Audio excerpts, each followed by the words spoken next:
Good morning everyone. हाल ही में डब्ल्यूएचओ की तरफ से ये बताया गया है कि जिस तरीके से चाइना में कोविड का आउटब्रेक हुआ है, तो ये देखते हुए चाइना ने जो अपना डेटा है वो कोविड की वजह से जो डेथ का रेशियो है वो अपना छुपा लिया है। क्योंकि हाल ही में बहुत सारे आर्टिकल पब्लिश हुए हैं जिस तरीके से हमने देखा है कि वहाँ पे लगातार वहाँ पे जो समुदाय गृह हैं, जो हॉस्पिटल हैं, वहाँ पे लंबी लंबी कतारें देखने को मिली हैं। तो चाइना का ये कहना है हमारे यहाँ पे पिछले जो बहुत सारे दिन हैं उनमें एक भी कोविड की वजह से मौत नहीं हुई है। लेकिन हमने अभी देखा है कि जो ये डेटा निकल के आ रहा है उसमें ये बोला गया है कि पर डे कम से कम 5,000 लोगों की मौत होने की आशंका जताई जा रही है। और लगातार जिस तरीके से अभी हाल ही में हमने देखा था कि चाइना में जीरो कोविड पॉलिसी का जिस तरीके से यूज़ किया गया, उसके बाद वहाँ पे ढिलाई बरती गई, तो वहाँ पे लगातार जो कोविड इन्फेक्शन लगातार फैलता जा रहा है। इस तरीके से हम देखने को मिल रहा है। और इसके बाद हमने ये देखा है कि डब्ल्यूएचओ ने भी इस चीज़ के लिए जिस तरीके से चाइना डेटा को छुपा रहा है, चाइना उसको डेटा को मैनिपुलेट कर रहा है, तो उसको देखते हुए डब्ल्यूएचओ की तरफ से भी इसको कंसर्न जताया जा रहा है। इसके बाद हमने ये देखा, अगर अगर मैं वर्ल्डोमीटर के अगर डेटा की बात करूं, तो इस समय दुनिया में जो कोरोना वायरस केसेस की अगर मैं बात करूं, तो लगभग 65 करोड़ जो केसेस दर्ज किए गए हैं और लगभग 66 लाख लोगों की अभी तक मौत हो चुकी है।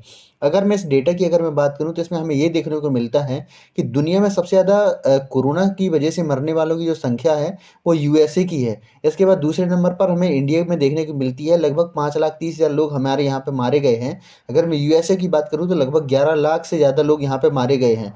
इसमें तीसरे नंबर पर फ्रांस आता है, लेकिन इस पूरी लिस्ट में आप देखेंगे कि इसमें चाइना नज़र नहीं आता है। इसके बाद हमें ये भी देखने को मिलता है कि अगर यूएसए इस वजह से भी पहले नंबर पर नज़र आता है क्योंकि वहाँ पे जो टेस्टिंग है बहुत हाई लेवल पर हुई है। बहुत ज़्यादा टेस्टिंग होने की वजह से वहाँ पे कोविड पॉजिटिव लोगों की संख्या भी नज़र ज़्यादा आ रही है। लेकिन इस पूरे डेटा में ये नज़र नहीं आ रहा कि चाइना इस लिस्ट में है।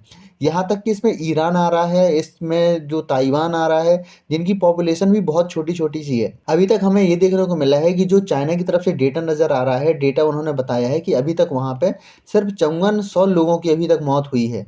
तो ये डेटा जो है वो उन्होंने बताया है। और इस चीज़ को देखते हुए यूएसए समेत दुनिया के जितने बड़े देश हैं, उन्होंने इसके लिए कंसर्न जताया है कि चाइना जो है अपने डेटा को छुपा रहा है। जो मौतों की संख्या है वहाँ पर होनी चाहिए वो इससे बहुत ज़्यादा होनी चाहिए, क्योंकि जो इसकी लीकेज है वो भी चाइना से ही देखने को मिला था। अगर मैं भारत में कोरोना के वेरिएंट की बात करूँ, तो BF7 जो वेरिएंट है, भारत में इसके केस देखने को मिले हैं।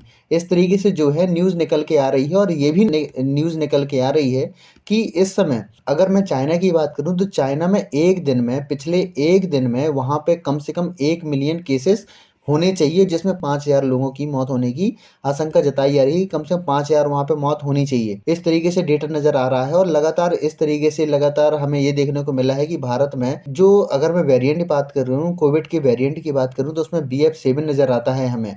और इस तरीके से हमारे यहाँ पे लगातार इसकी स्थिति का जायजा लिया जा रहा है। और ये भी हमें देखने को मिला है कि इस समय जो चाइना में एक्टिव केसों की जो संख्या है लगभग 3.7 मिलियन होनी चाहिए। और लगातार वहाँ पे जो जिस तरीके से सिचुएशन बिगड़ रही है, जिस तरीके से वीडियो सामने आ रहे हैं, जिस तरीके से वहाँ पे रिपोर्टिंग की जा रही है, रिपोर्टिंग तो वहाँ पे एकदम ये भी हो रहा है कि किसी भी सार्वजनिक जगह जगह पर जहाँ पे कोविड के कोई भी केसेस हैं, वहाँ पे कोई भी मोबाइल या फिर कोई भी इस तरीके से जो वीडियो रिकॉर्डिंग करता हो, इस तरीके से कोई भी डिवाइस लेके नहीं जा सकता। इस तरीके से वहाँ पे जो हॉस्पिटल हैं और जो समुदाय गृह हैं वहाँ पे उन्होंने आर्मी भी अपनी डिप्लॉय कर दी है। इस तरीके से वहाँ पे जो रिपोर्ट है नज़र आ रही हैं। इस तरीके से हमें हाल ही में हमने देखा है कि जो भारत सरकार ने ये बोला है कि जो एक प्रवृत्ति देखने को मिली है कि जो कोविड की शुरुआत होती है वो चीन से, फिर इसके बाद जो साउथ कोरिया है, इसके बाद ब्राज़ील से, फिर इंडिया में आता है।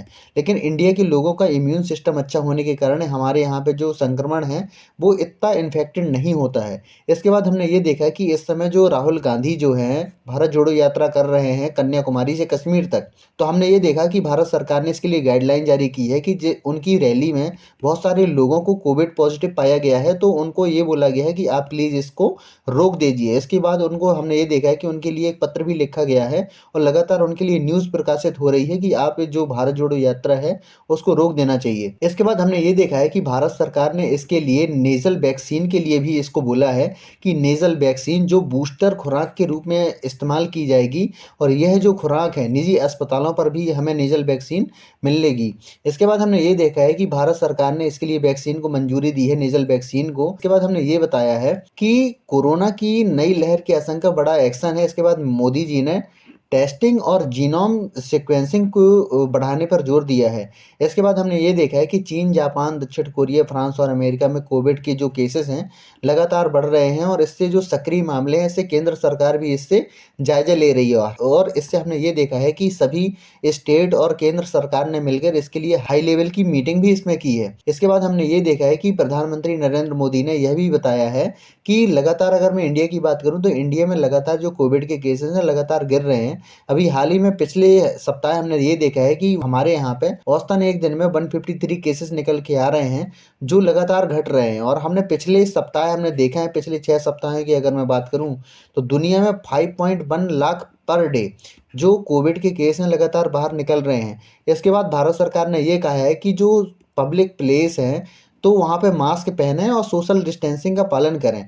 इसके बाद हमने ये देखा है कि टेस्टिंग और जीनोम सीक्वेंसिंग को तेज़ करने के लिए भारत सरकार ने निर्देश दिए हैं, जिसमें देश में संक्रमण के नए प्रकारों का समय पर पता लगाया जा सकेगा। इसके बाद हमने ये देखा है कि सार्वजनिक स्वास्थ्य उपायों को शुरू करने में मदद मिलेगी। इसके बाद हमने ये देखा कि कोविड के उपयुक्त व्यवहार का पालन करने का आग्रह किया गया है, विशेष रूप से आगामी त्योहार जिस तरीके से आगामी त्योहार जैसे क्रिसमस हैं और न्यू ईयर जिस तरीके से आ रहे हैं। तो उसके बाद हमने ये देखा है कि जो बुजुर्ग हैं, कमज़ोर हैं, उनको बूस्टर डोज देने की भी तैयारी की जा रही है। इसके बाद हमने ये देखा है कि चीन, जापान, दक्षिण कोरिया, फ्रांस और अमेरिका में कोविड के बढ़ते मामले जिस तरीके से नज़र आ रहे हैं, क्योंकि ये वो देश हैं जिनकी पर कैपिटा इनकम बहुत ज़्यादा है। इस वजह से हमने ये देखा है कि यहाँ के लोगों का इम्यून सिस्टम उतना अच्छा नहीं है। तो इस वजह से देखते हुए भारत सरकार भी इस चीज़ को अलर्ट देख रही है, अलर्ट के तौर पर ले रही है कि जिस तरीके से इनके, क्योंकि ये बीमारी कब एक को फैल के पूरे देश में हमने देखा है पिछले सालों में कि जिस तरीके से पूरे देश लॉक होकर रह गए हैं। उसके बाद हमने इस स्थिति को हम बिल्कुल सीरियस ना लें, ऐसा हो ही नहीं सकता। इसके बाद हमने ये देखा है कि हमारे जो स्वास्थ्य मंत्री हैं मनसुख मंडाविया, उन्होंने भी इस चीज़ के लिए मीटिंग की है और उन्होंने ये कहा है कि अभी स्थिति बिगड़ी नहीं है, स्थिति को लगातार बस में किया जा रहा है और कोई भी सिचुएशन हम इसमें बिगड़ने नहीं देंगे। इसके बाद बहुत सारी ये खबरें निकल के आ रही हैं, बहुत सारे ये प्रश्न पूछे जा रहे हैं कि क्या इंटरनेशनल जो फ्लाइट है वो बंद कर देनी चाहिए चाइना के साथ। तो इसके बाद जो केंद्र सरकार ने इसके लिए बताया है कि ऐसा हमने कोई निर्णय अभी तक नहीं लिया है। हमने ये देखा है कि जिस तरीके से कोविड फैला है उससे दुनिया की जो जीडीपी है लगातार गिर रही है। हमने ये देखा है कि जो एस्टिमेट अभी लगाए जा रहे हैं चाइना की जीडीपी के, वो भी लगातार गिर रहे हैं। इसमें हमें एक पॉजिटिव बात ये नज़र आ रही है कि इंडिया की जीडीपी के एस्टिमेट है जो वर्ल्ड बैंक और जो आईएमएफ जारी करता है, उसमें ये बताया गया है कि इंडिया की जीडीपी है लगातार बढ़ेगी। इस चीज़ को देखने को मिला है और लगातार जो जिस तरीके से हमने सफ़र किया है पिछले दिनों में, हमने ये देखा है कि पूरे देश को लॉकडाउन किया गया है। अगर मैं 2020-2021 की बात करूँ और बहुत सारी लोगों की मौत हुई है, तो इस चीज़ को देखते हुए भारत सरकार भी इस चीज़ में पैनी नज़र रखे हुए है और हम लगातार इससे सतर्क रहें। और मेरा भी ये कहना है कि जहाँ भी आप जाएँ मास्क पहन के जाएँ और हमेशा सोशल डिस्टेंसिंग का पालन करें, जिससे आप भी स्वस्थ रहें और जो आपका परिवार है वो भी स्वस्थ रहें। तो आशा करता हूँ कि आपको वीडियो अच्छा लगा होगा। अगर आपको वीडियो अच्छा लगा हो तो प्लीज़ इसको लाइक कीजिए, सब्सक्राइब कीजिए एंड शेयर कीजिए। धन्यवाद।